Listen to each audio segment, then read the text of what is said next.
Hey guys and girls, my name is Alan and today we're going to be doing some Uncharted 4 multiplayer open beta.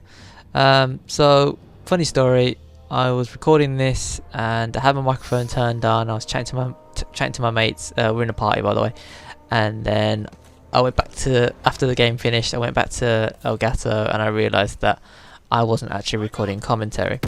So yeah, that happened. And what's more annoying is that I didn't realise until after we'd finished the session for the evening, basically. So all the matches I recorded up until whenever we finished didn't actually have any live commentary recorded. So I'm gonna have to go back and just post commentary on top of the footage. But that's fine, that's not a problem. So yeah, basically I didn't play the beta in December. That position though, shocking. So I didn't play the beta in December, so this is all new to me. Well, I mean, obviously I'm familiar with the franchise and I've played other previous games, and you know, I'm not a stranger to a third-person shooter, but I've never played any of Uncharted 4. So as you can see, I'm playing as Lazarevich, one of the OG characters from the series, and basically I'm using an AR, the AK-47, one of the default classes. And I'm just trying to figure my way around the map, really. I think this map's called Madagascar, and as you can see, we're playing a TDM. In fact, there's only one game mode, and that's TDM, Team Deathmatch, throughout the entire beta. And in the December beta, there were two maps, Madagascar and Caves, or whatever they call it. And then, well, this one's Madagascar City, and then you got the Caves one, and then you got the new one, which wasn't in the December beta, and that one's called Rooftops. And my next gameplay commentary will be on that map, so if you're interested in seeing some footage from that, stay tuned, and that should be uploaded either tonight or early tomorrow. And that's actually quite a good game, but I won't spoil it for you, so you just have to wait and see. So back to the gameplay at hand. Yeah, I mean, for the most part it's pretty similar to previous Uncharted games. You know, you can take cover, obviously you've got over the shoulder perspective, you can shoulder swap, and you carry a primary, you carry a secondary.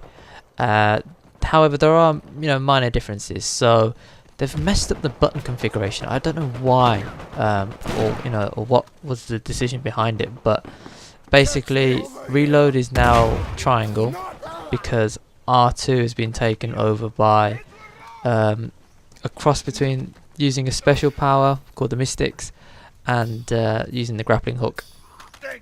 And so that's why.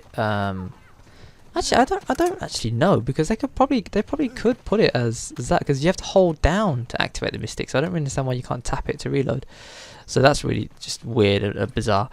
And then swapping weapons itself is also a bit of a pain.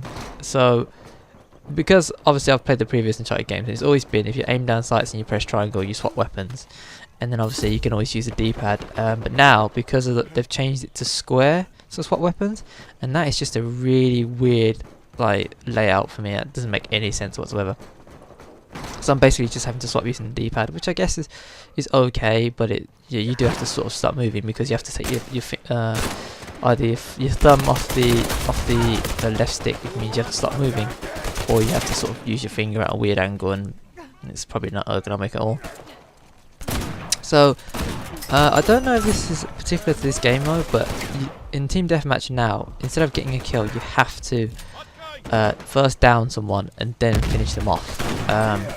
And someone, I haven't played the Last of Us I haven't played the Last of Us multiplayer, but I've heard that it's similar to the way it works in there. So if you want to kill someone, you have to first down them and then finish them off, and that counts as one kill then.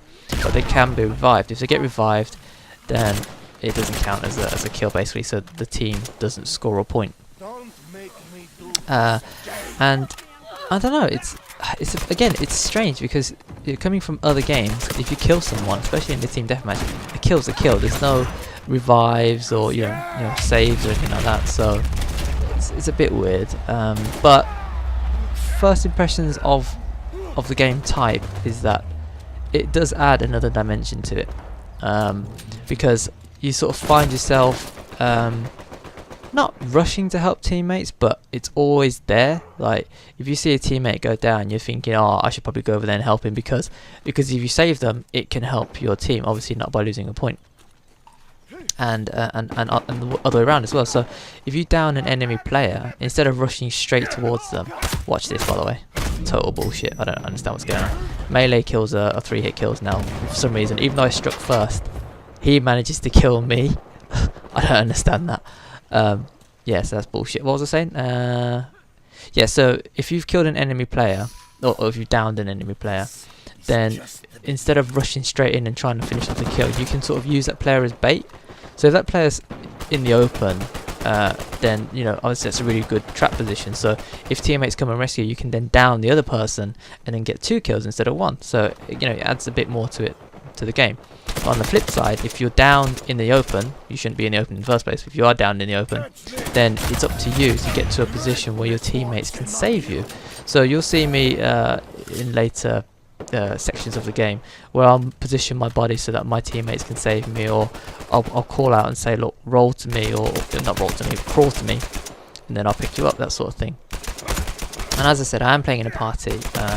So there's Lloydie and then there's Kiki, and this is our first match of the evening, and in fact this is the first match for all of us on the beta. I made an agreement with Kiki that I would play the first match with her, and well, actually no, tell a lie. So, okay, so Lloydie's already played, Kiki hasn't. So me and Kiki, this is our first ever match in the beta. Lloydie's playing 1 or something, and then we all just partied up. And so there's a few more things in the game now, as you can see. So that was one thing, is you have to melee someone when they're down. That's how you do it. You can either kick them or you can shoot them, or they'll bleed out naturally. You don't actually have to chase the kill, but if you don't chase the kill, then they can get revived, and then obviously the point doesn't count towards your team. There's new equipment, and there's new things like the guy on the screen right now. He's called a sidekick, and I've talked about this slightly in the trailer analysis videos, so I won't cover it in too much detail now. But basically, you can call in AI support. It's not really a kill streak, because you see that money there just under the goal target. That money you have to use to spend in game to buy sidekicks, or I guess, well, yeah, I suppose you could call it buying. I'd probably say hiring is more of an accurate term, because they do disappear after a while. So you can hire certain sidekicks, and as I mentioned in the trailer analysis, each sidekick has their own special ability.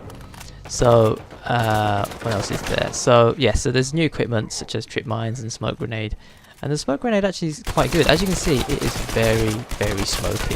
You throw one of those down, you've got great cover for your team, and it lasts for quite a long time as well. So you can sort of you can attack an objective, or you can sort of hold off an you can like obscure an attacking enemy team's point of view, so it sort of slows them down, it gives you a bit more breathing space, that sort of thing. And obviously you've seen like the statue of El Dorado and all the other ones that again I've talked about in the trailer analysis. So this is the in-game store. Every time you die, it'll prompt you to buy something, even if you can't afford it. It'll always appear on the screen, so you get reminded to buy things, and it's very easy, I have to say, to sort of forget that your in-game store is there, because coming from a game like Uncharted 2 and Uncharted 3, you never had this store unless you played like The Last of Us, which again I didn't, and people have said that this is a similar system to how it was then. It's very easy to forget to buy stuff, especially in the heat of battle. You don't, you know, when you're on a kill streak, you don't think, oh, maybe I'll stop and buy something from the store. You know, it's just not how it works. You just, you know, you keep going, you're trying to get more kills, trying to increase your kill count and things like that. So it's a good thing they do remind you, but I think I don't know, maybe the money should flash or something if you've got like a load to spend and you haven't bought anything yet. Oh, something else to speak about. The grenades in this game are on a timer. In previous games you just pick them up like normal ammo, but in this game you actually have to wait for the grenade to recharge before you can throw it again. And I don't really like that, to be honest. And I don't know if you've seen in this video so far, but even if you die, the timer doesn't get reset. So if you throw a grenade and then you die and then you respawn, you still have to wait the full amount of time for that grenade to recharge before you can use it again, which I think seriously diminishes your attacking capability, and has actually got me into trouble quite a couple of times. I thought I could throw a nade even after I've respawned, and I can't, and well, graphics are bad. I don't know if there's any difference between shooting an enemy player to death or kicking them to death, but I think kicking them is just so much more satisfying, which is why everyone does it. You can't throw back grenades anymore. Noticed that. Called that correctly on the trailer analysis. And ammo in this game is so scarce. I've run dry so many times in this game. Fortunately, there is a Scavenger perk, but it feels like unless you're rocking it, you're constantly trying to look for ammo because I don't want to say enemies will absorb a crap load of bullets, but you find yourself spraying an awful lot. And I probably should have taken cover there instead of sticking my head out and challenging that. And I made a lot of silly mistakes in this game. You've probably picked up on loads, and this was another one of them. I told my teammate to go and confirm the kill before saving me. I don't know why I said that. He ran straight past me because I told him to, and he got the kill. But he didn't manage to revive me. If he did revive me, the enemy player would have died anyway. So again, it's a different way of playing, and this, as I said, it was my first match. So obviously there's going to be mistakes that I make, and things that I'm going to have to just pick up as I go along. But fortunately it's quite simple. Once you play a couple of games, I think you get the whole thing down pat. So here obviously I'm just me and this dude trying to duke each other out. He's got C4 and I've got a grenade. I'm surprised my grenade didn't do any damage. It landed right on top of where he was, well, where the barrier was anyway, but he didn't. He took damage obviously because he was weak there, but he didn't go down, which is a bit of a surprise. So anyway, lots more to talk about in other videos. But for the time being, this was my first ever Uncharted 4 multiplayer match, open beta. Finished with 11 downs, 13 KOs and 5 deaths. And basically that means I downed 11 players, I confirmed 13 players, not necessarily my own, but could have been other people's, and I died 5 times. So first match, top of the leaderboard, 2 point something KD. I'm happy with that. Anyway, video's coming to an end. Thanks for watching. If you enjoyed the video, consider tapping on the like button. And until next time, take care and I'll see you later.